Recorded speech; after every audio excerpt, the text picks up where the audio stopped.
So my parents are non-Muslim, so they don't fast, and I'm hiding them fasting from them. I want to know, is it permissible for me to buy groceries like vegetables or eggs, or like cook extra food for myself and store it left over in the fridge where they might use or cook with these things? If you are buying groceries while fasting, this is totally permissible.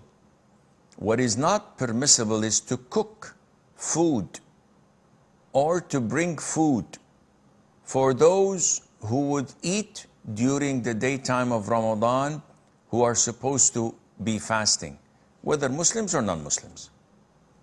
So this is an issue that a lot of the ignorant Muslims, unfortunately, make a hype out of.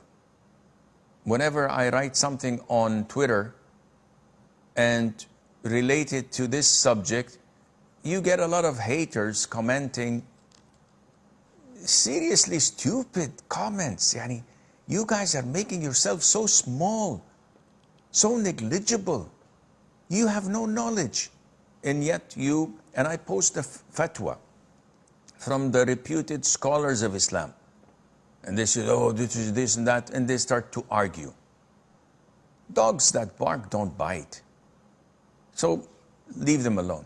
But Islamically, it is not permissible for us to assist Muslims or non-Muslims who do not fast during the daytime of Ramadan to eat and violate the rulings of fasting during the daytime of Ramadan. If the Muslim is sick, or a child, or someone who's menstruating, not obliged to fast, yes, we can assist them. There's no problem in that. But other than that, it is not permissible. So if you buy groceries for yourself or cook food for yourself so that you can eat it after you break your fast, that's totally fine.